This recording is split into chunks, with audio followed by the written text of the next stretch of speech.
السلام علیکم ناظرین، جہاں عباسی ایک نئے یوٹیوب پروگرام کے ساتھ حاضر ہے۔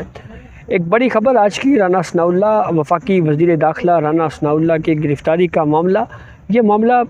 ہے کیا اور اس میں کس طرح سے اینٹی کرپشن پنجاب نے انویسٹیگیشن کی اور پھر آج کیا ہوتا رہا، اس موضوع کے اوپر بات کریں گے۔ تو ہوا کچھ یوں کہ ایک ہاؤسنگ سوسائٹی ہے، بسم اللہ ہاؤسنگ سوسائٹی، یہاں پہ یہ الزام ہے کہ رانا ثناء اللہ کو 2 پلاٹس دیے گئے اور اس معاملے کے اوپر اینٹی کرپشن پنجاب نے انویسٹیگیشن شروع کی۔ پھر راولپنڈی کی ایک کورٹ نے ان کے گرفتاری کے وارنٹ جاری کر دیے۔ آج اینٹی کرپشن پنجاب کی ٹیم ان وارنٹس کی تعمیل کے لیے سب سے پہلے اسلام آباد کے تھانہ کوثار پہنچی اور وہاں پہ پولیس کی جانب سے یہ بتایا گیا کہ آپ نے جو وارنٹ ہے آپ کے پاس، اس کی تعمیل کے لیے آپ آئے ہیں۔ تو اس کے اوپر 2 اعتراضات پولیس کی جانب سے اٹھائے گئے۔ پہلا اعتراض یہ تھا کہ مقدمہ نمبر کا جو اندراج ہے وہ غلط کیا گیا ہے، اور دوسرا جو اس کے اوپر ایڈریس ہے وہ تو فیصل آباد ہے، اور فیصل آباد کے ایڈریس کے اوپر اسلام آباد پولیس کی جوrisdiction نہیں ہے کہ یہاں سے اس معاملے کے اوپر وارنٹ پر تعمیل کروائی جائے۔ پھر اس کے بعد یہ 4 رکنی ٹیم تھانہ سیکریٹریٹ پہنچی، تو وہاں پر تھانہ سیکریٹریٹ میں بھی پولیس کی جانب سے یہ کہا گیا کہ پراپر طریقہ کار نہیں اڈاپٹ کیا گیا، یعنی جو SOPs ہیں وہ مکمل نہیں کیے گئے، اور ان SOPs کو مکمل کیے بغیر اسلام آباد پولیس سے رجوع کیا گیا ہے۔ وہ SOPs کیا تھے؟ یہ SOPs پولیس کی جانب، اسلام آباد پولیس کی جانب سے یہ موقف سامنے آیا کہ سب سے پہلے جو سیکرٹری داخلہ ہیں پنجاب، وہ ایک خط لکھیں گے کمشنر اسلام آباد کو، اور پھر اس کے بعد کمشنر اسلام آباد انفارم کریں گے اسلام آباد پولیس کو، اور اس کے بعد پھر ان وارنٹس کی تعمیل ہوگی۔ تو پھر اس کے بعد یہ 4 رکنی کمیٹی یا ٹیم جو پنجاب اینٹی کرپشن کی ٹیم، یہ واپس چلی گئی۔ لیکن ہم دیکھ رہے ہیں کہ ہر گزرتے دن کے ساتھ ساتھ ملک میں سیاسی عدم استحکام جو ہے وہ کافی عروج پر ہے۔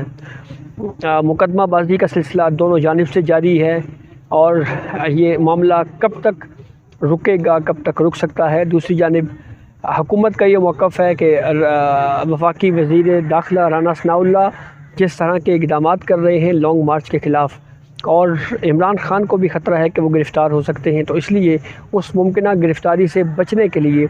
پنجاب حکومت کے ذریعے سے یہ ایک اقدام اٹھایا جا رہا ہے، اور یہ کوشش کی جا رہی ہے کہ کسی طریقے سے عمران خان کی گرفتاری سے روکا جائے۔ اور یہ بھی حکومت کی طرف سے موقف سامنے آیا کہ اس تمام تر صورتحال میں عمران خان خوفزدہ ہیں، بوکھلاہٹ کا شکار ہیں، اور اس لیے اس طرح کی حرکتیں کی جا رہی ہیں۔ یہ اصل میں معاملہ ہے کہ اس کی جو مکمل تفصیل ہے وہ آپ کو انشاءاللہ ہم اگلے ویلاگ میں آپ سے شیئر کریں گے۔ دوسرا معاملہ ہے BRT پشاور جو میٹرو بس ہے یا جنگلہ بس ہے، اس کی انویسٹیگیشن ایک مرتبہ پھر نیب نے شروع کر دی ہے۔ یہ ایک بڑا ہی اہمیت کا حامل ایک ایشو ہے جس کے اوپر بات کرنے کی ضرورت ہے۔ تھوڑا سا آپ کو بیک گراؤنڈ بتاتے ہیں۔ جب پاکستان مسلم لیگ نون کی 2013 میں حکومت آئی تو اس وقت جو واحد سیاسی جماعت اس پروجیکٹ کے خلاف تھی، یعنی میٹرو بس کے خلاف تھی، وہ پاکستان تحریک انصاف تھی۔ Imran Khan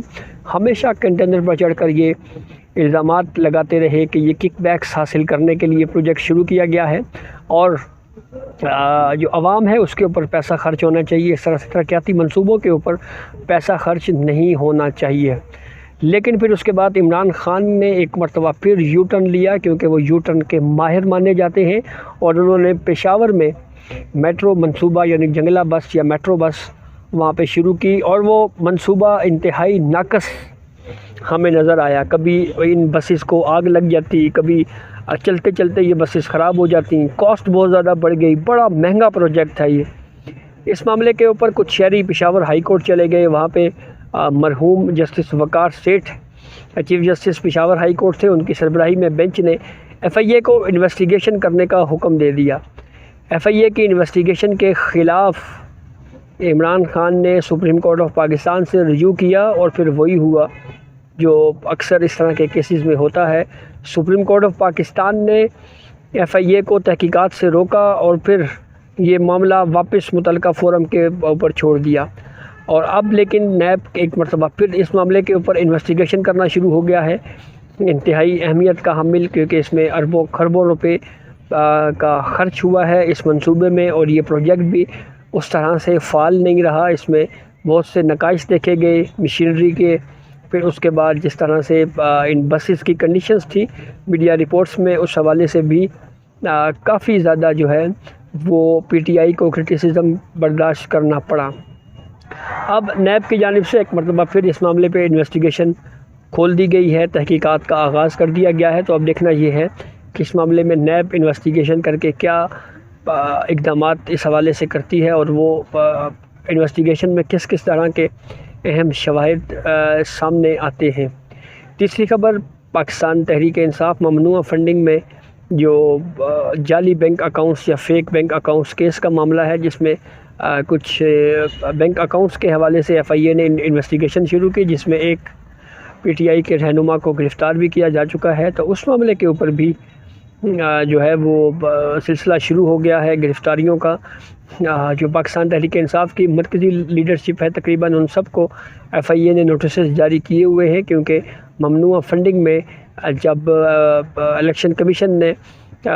state bank of Pakistan کے ذریعے انویسٹیگیشن کروائی تو کافی زیادہ شواہد ملے اس بات کے کہ جو بینک اکاؤنٹس جن میں کروڑوں اربوں روپے آتے رہے، اور ان بینک اکاؤنٹس کے حوالے سے جب پاکستان تحریک انصاف کی مرکزی قیادت سے پوچھا گیا تو وہ ان اکاؤنٹس کو ڈس آن کرتے رہے، یعنی اس کو انہوں نے تسلیم نہیں کیا، آن اور ملکیت انہوں نے تسلیم نہیں کی کہ یہ ہمارے نام کے اوپر اکاؤنٹس ہیں۔ تو پھر اس کے بعد چھان بین کے بعد پاکستان تحریک انصاف کے خلاف الیکشن کمیشن نے ایک آرڈر دیا، اور پھر ایف آئی اے اب اس معاملے کے اوپر انویسٹیگیشن کر رہی ہے، اور اسی معاملے پہ کچھ پاکستان تحریک انصاف کے رہنماؤں کو نوٹسز جاری کیے گئے، اور جو تحریک انصاف کے رہنما ایف آئی اے کے نوٹسز کا جواب نہیں دے رہے یا اس حوالے سے کوئی مثبت جواب نہیں دیا جا رہا، انویسٹیگیشن میں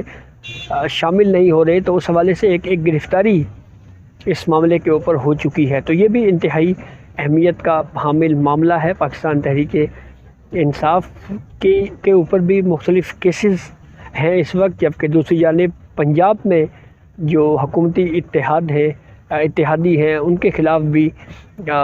کیسز بنائے جانے کا سلسلہ جاری ہے، اور ملک میں سیاسی عدم استحکام۔ اب دیکھنا یہ ہے کہ یہ معاملہ کس طرف جاتا ہے، اور خاص طور کے اوپر عمران خان